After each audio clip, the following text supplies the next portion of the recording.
అందరికీ నమస్కారం అండి. నేను మీ కొట్టే కావ్య. అర్రే, జగన్ సీఎం 4.5 ఏళ్ళు అవుతుంది. రాష్ట్రం ఇంకా రాజధాని లేదా? ప్రత్యేక హోదా విషయం ఏమైపోయింది? మద్యపాన నిషేధం, సిపిఎస్ రద్దు, ఇవన్నీ ఏమవుతున్నాయి?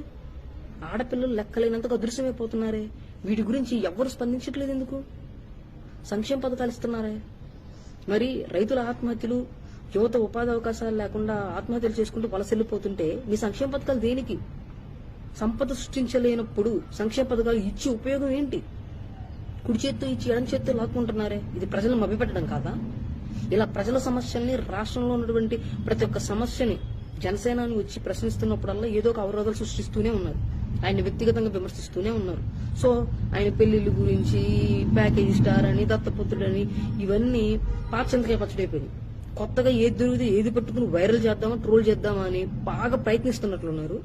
సో 4 రోజుల నుంచి సోషల్ మీడియాలో ఏదో ఒక వీడియో నేను చూస్తున్నాను. సో దాని గురించి రాష్ట్ర ప్రజానీకానికి, జన సైనికులకు నేను ఈరోజు క్లియర్ గా ఒక మాట చెప్పదలుచుకున్నాను.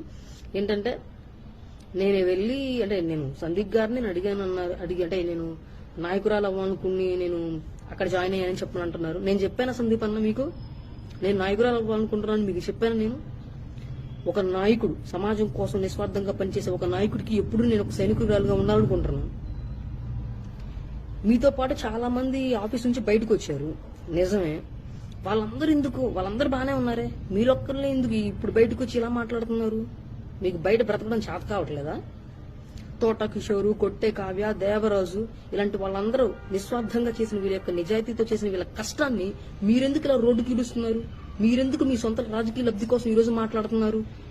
ఎవరు లేరే. 8 సంవత్సరాలు పవన్ కళ్యాణ్ గారి దగ్గర పనిచేశారు.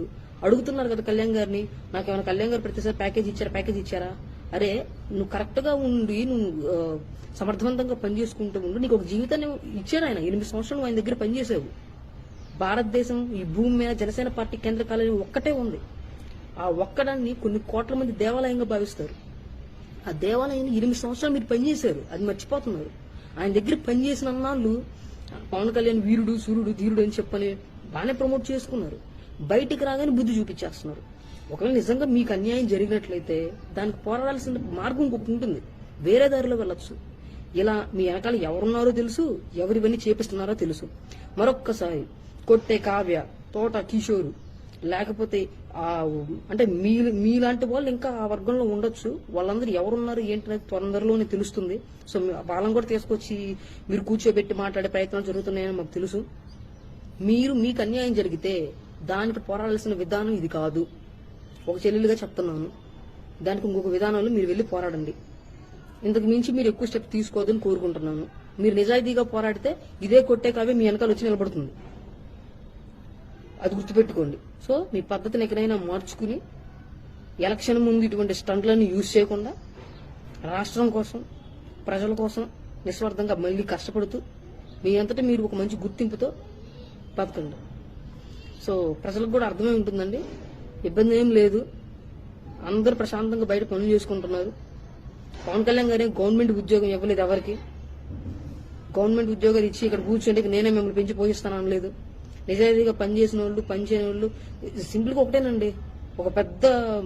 ఆయన ఒక ఉద్యానవనం వేసాడు. కలుపు మొక్కల్ని ఫస్ట్ నుండి తీసేయకుండా లాస్ట్ లో తీసేయడం వల్ల ఒక తోటని తీసేయాల్సి వచ్చింది. మాలాంటి వాళ్ళు మేము ఇప్పుడు పని చేసుకుంటున్నామే. ఎవరికి ఎక్కడ ఎటువంటి ప్యాకేజీలు, ఇట్లాంటి పిచ్చి పిచ్చి మాటలు ఎవరు మాట్లాడద్దు. ఎందుకంటే ఎవరైనా సరే వాళ్ళకంటూ కొంత ఆత్మగౌరవం ఉంటుంది.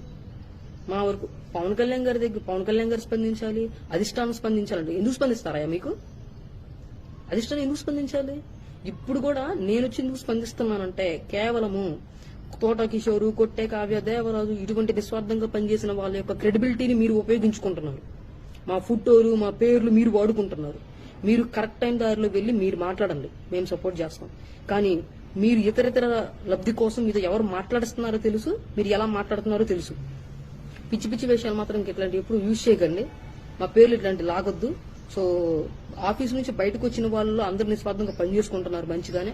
ఒకవేళ మీలాంటి వాళ్ళు ఇంకా ఉంటే వాళ్ళ మొహాలు కూడా మేము త్వరలోనే అందరూ ప్రజలతో పాటు మేము కూడా చూస్తాము. సో జన సైనికులు, రాష్ట్ర ప్రజలకు కూడా చెప్తుంది అంటే, ఎలక్షన్ ముందు వచ్చేటువంటి స్టంట్స్ ని ఎవ్వరూ నమ్మాల్సిన అవసరం లేదు.